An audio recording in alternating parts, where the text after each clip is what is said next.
Yeah, thanks very much, Jeff. Darrell Clarke's just come in. Win, lose or draw, Darrell, you always tell it straight to us. So what did you make of that?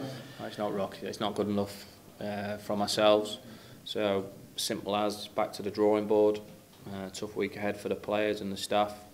And we've got to obviously a bad first week for us, a very bad, disastrous first week for us. So there's no point papering over the cracks. We looked vulnerable every time Peterborough went forward. Created numerous chances ourselves as well, but the defensive performance of the side wasn't good enough today. So we have to regroup. Don't want to be hearing about the top six, don't want to be anything about that, because we're miles away from being a top six team. So we've got to start building them bricks and pieces together, forward together. I'll take full responsibility, as I always do, and we'll regroup and have to go again. But certainly from our perspective, to get the attendance we got today and put on a performance you know, certainly our own supporters aren't used to, so we've got to regroup and go again. Can you remember a game where an opposition has managed to cut you open like that quite so often? Listen, you've got to give them credit, but for me, I look at the way we defended at times. We've given goals and we gave them opportunities. Fair play, they played a very attacking system and we didn't deal with it, we didn't handle it, we didn't handle their pace and movement at the top end of the pitch. And if you defend like that, you don't get nothing from the game, and that's exactly what we got deserved, nothing. And from front to back, was that the case, or were there some positives in there? I don't see positives on a 4-1 home defeat.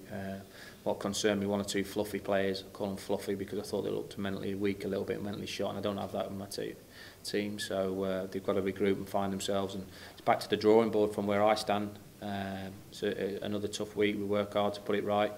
Like I say, I pick the team. I bring the players into the football club, and it's been a disastrous start to the season for us. So we take, you know, like I say, I don't worry about anything about getting in the playoffs or anything like that. You've got to start building the blocks together and getting that winning mentality in the group.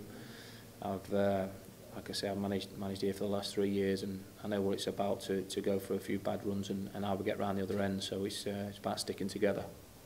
There are turning points in games. If Ellis Harrison scores that one at 1-0, do you think it might have changed the momentum? Yeah, listen, there is, but for me, it still doesn't. You know, he's papering over the cracks with our defensive performance today, where we were very disappointing as a team, not just my back line, as a team.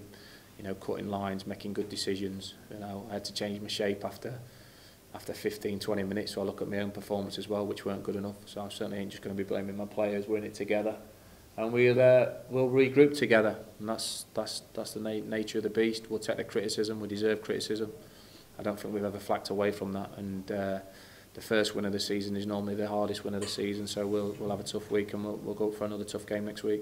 I mean, it's a different goalkeeper, but it's the same back four as last season. So is that a surprise, the way that's happened? I just don't think we ever handled their pace at the front end of the pitch today. I don't think we affected that early enough. I think we started the game disastrous, changed the system, looked better. Certainly the last 20 minutes of the first half looked better, the crossbar, creating chances. I think, right, we get the next goal, we're back in this game. We have chances probably to get the next goal, and then, you know, Sweens, to be fair to him, plays a sloppy pass straight to their player, they counter and they break. And that's, for me, that's players coming out the slots too early, already on the front foot, instead of we haven't retained the ball yet. So it's sloppy from our perspective. The other one's a set piece, and the fourth one sums up our day, to be honest with you. So do I believe I've got good players at the football club? Yes, I do. I do believe this is the most talented squad I've had since I've been here. However, that counts for absolutely nothing. It counts for nothing until we build the blocks and start getting positive results starting next week. And when you say back to the drawing board, what physically does that mean?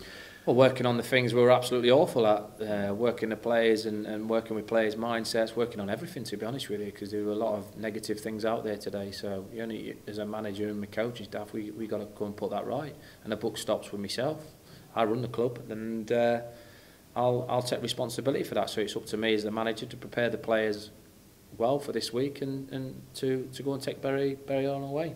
I just wanted to ask you about Stuart Sinclair. Did you have any issue with the tackle that caused the injury? I hadn't seen it, but listen, it's part and parcel of the game, tackles, isn't it? So late tackles and all that. There's no excuses for me. No one's going to get any excuses from me today. We've got to regroup. Criticism we're going to get accepted, and regroup and sort of go again. But the only way you get the positivity back is by winning football matches. Otherwise, it festers. I've been at this club a long time. I know what it is to be on losing runs. I know how to manage the losing runs. So we just do stick together, work hard. Are the players devastated, disappointed? Yes. Is it going to affect confidence? Yes. So it's up to me to work on all those sort of issues to make sure we're right for next week. Thanks for your honesty. Thank you.